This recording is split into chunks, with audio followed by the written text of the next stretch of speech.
Hai para kaum netizen plus 62, selamat pagi, siang, sore, malam, tengah malam, subuh, dan tengah-tengah lain sebagainya.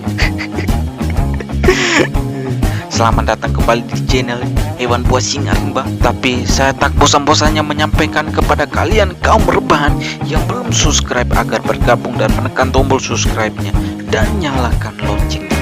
Dan jangan lupa juga ya guys, bantu ditonton sampai habis dan jangan di skip karena channel ini harus memenuhi syarat 1000 subscribe dan 4000 jam waktu tonton atau waktu tayang agar akun channel penemula ini bisa dimonetisasi memenuhi syarat.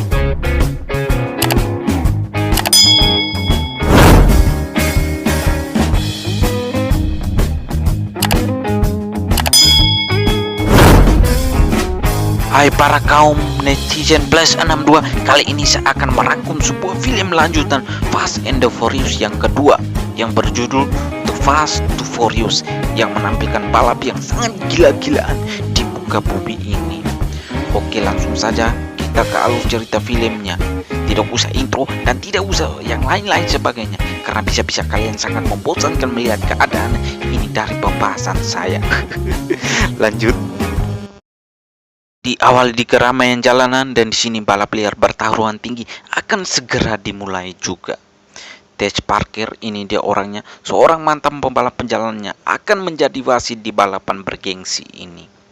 Suki, ini dia orangnya yang balapan bersama dua orang lainnya, namun pembalap lainnya tidak setuju, hanya balapan bertiga dan harusnya 4 pembalap yang akan melakukan balapan tersebut. Akhirnya Tej Parker menelepon Brian memintanya untuk mengikuti taruhan balapan itu juga karena balapan tersebut kekurangan satu pembalap yang tidak hadir dan digantikan oleh Brian Carner. Dan taruhan balapan tersebut sebesar 35.000 US dollar dan jika dikurs rupiahkan sebesar 490 juta rupiah. Gila. Dan di sini saya sedikit memberitahukan kalau Brian Carner di film Fast and the Furious yang saya bahas pertama adalah sebagai seorang polisi yang mana ia sekarang melarikan diri ke Miami karena awalnya dia membiarkan Dominic Toretto kabur. Ia memulai hidup yang baru dan balapan inilah yang menjadi bagian hidupnya. Lanjut, dan akhir dari balapan tersebut Brian lah yang harus memenangkan semua taruhan besar tersebut.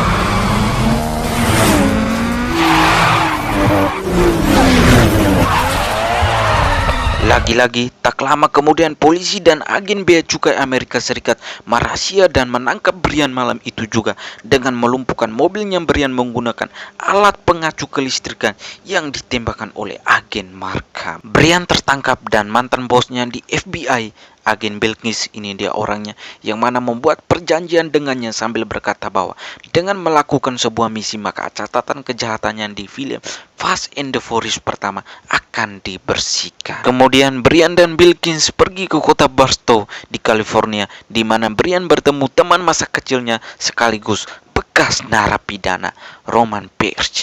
Ini dia orang. Akhirnya Roman bersama Brian setuju bersama melakukan misi penyamaran sebagai pembalap jalanan untuk menangkap raja narkoba asal Argentina bernama Carter Ferron dengan pertolongan Monica Fuentes, seorang agen bea cukai yang menyamar sekaligus orang yang disukai oleh Carter Ferron.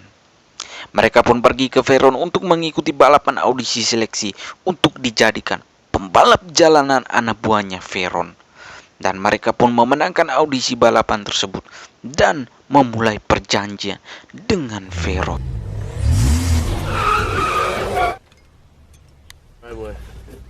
Setelah itu, Brian bersama Roman pun pergi ke bengkelnya Parker dan menyuruh Jimmy untuk melihat dan memperbaiki keadaan mobil mereka. Dan mereka berdua pun bersenang-senang di sana. Tiba-tiba dua orang anak buahnya Ferron pun mendatangi Brian bersama Roman.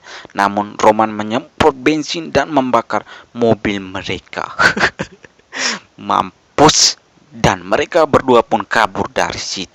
Brian dan Roman mulai menyatakan masalah besar yang ada pada mereka dan meminta Parker membuat balapan pink slip yang mempertaruhkan STNK mobil. Siapa yang kalah maka pulang jalan kaki dan akhirnya balapan tersebut dimenangkan Brian bersama Roman dan mereka pun membawa mobil kemenangan pulang. Bagus.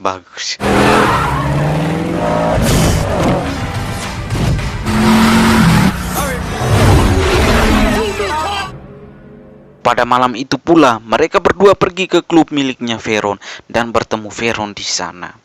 Ketika saat itu juga Veron menyiksa seorang polisi bernama Whitford agar dia dapat bekerja untuk Veron dan menjaga supaya polisi Miami tidak memburu Brian dan Roman, jadi mereka bisa membawa uangnya Veron dengan aman. Pagi hari pun tiba dan Fuentes diam-diam pergi menemui Brian dan Roman di tempat kediamannya mereka dan memberitahu kalau misi yang mereka lakukan selesai dan Veron akan membunuh mereka berdua. Tapi tak lama kemudian, dua orang anak buahnya Veron mendatangi tempat mereka dan untungnya Fuentes dapat berhasil bersembunyi karena selain anak buahnya, Veron juga berada di sana.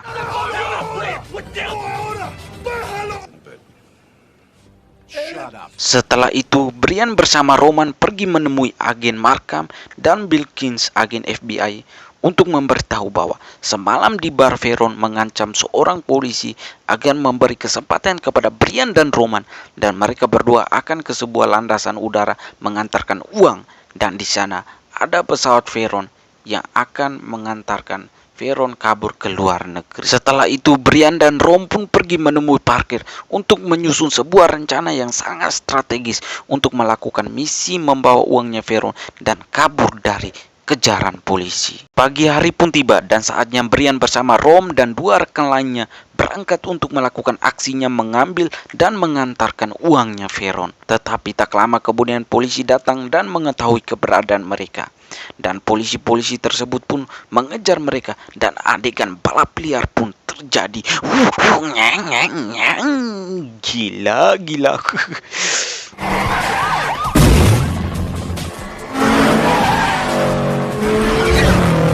Terlihat di bandara polisi juga sudah mengepung area tersebut dan menunggu kedatangannya Veron. Dan saatnya lah Brian, Roman, dan dua rekan lainnya memasuki bengkel yang sudah direncanakan sebelumnya bersama parkir.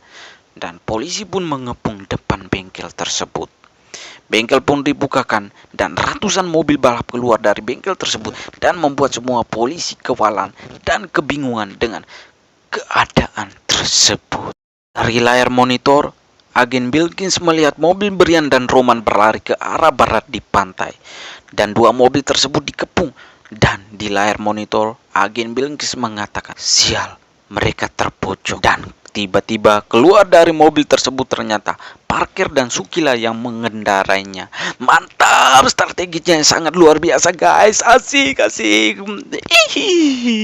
Lanjut, dalam perjalanan Roman berhasil menekan kursi pelontar dan membuang anak buahnya Veron yang bersamanya. Dan Brian juga mau menekan tombol kursi pelontar, namun si kepala botak Jermalang tersebut mengatakan bahwa kita ke pelabuhan dan tidak jadi ke bandar udara karena Veron sebenarnya berada di pelabuhan. Sesampainya Brian bersama kepala botak yang satu ini di pelabuhan dan menyerahkan uang yang mereka antarkan kepada Veron, dan Veron menyuruh anak buahnya si kepala botak jelek ini untuk menghabisi Brian. Dan tak lama kemudian Roman datang dan menabrak mobil botak tersebut, dan pertarungan antara Brian dan Roman pun menghabisi botak jelek tersebut, dan mereka berdua kembali ke pelabuhan dan kapalnya Veron sudah berangkat dan membawa juga si Fuentes. Akhirnya aksi gila-gilaan Brian bersama Rom menancap gas tinggi mobil balap dan terbang dan mendarat di kapalnya Veron. Veron pun menghampiri dan menodong senjata, tetapi Brian berhasil menembaknya terjatuh. Pada akhirnya Veron ditangkap dan semua uang-uangnya tersebut disita oleh FBI. Di akhir film, atas keberhasilan misi tersebut, maka Brian dan Rom dibebaskan dan semua catatan kejahatan mereka dihapuskan. Mereka berdua pun berjalan dan mereka berdua merencanakan membuka bengkel baru di Miami, dan mereka berdua sangat kaya sekarang karena mereka berdua juga mengambil uang curian tersebut. Mantap. Catatan kejahatan dihapuskan dan dapatkan uang pula lagi. Mantap. Gila. Dan itulah keseruan dari film ini para kaum TikToker dimanapun kalian berada. Dan pesan dari film ini adalah jangan lupa berjuang dan selesaikanlah misi hidupmu untuk masa depan. Pesan yang sangat singkat dan mudah dipahami. Mantap. Salam pengangguran duniawi. Canda dunia, set.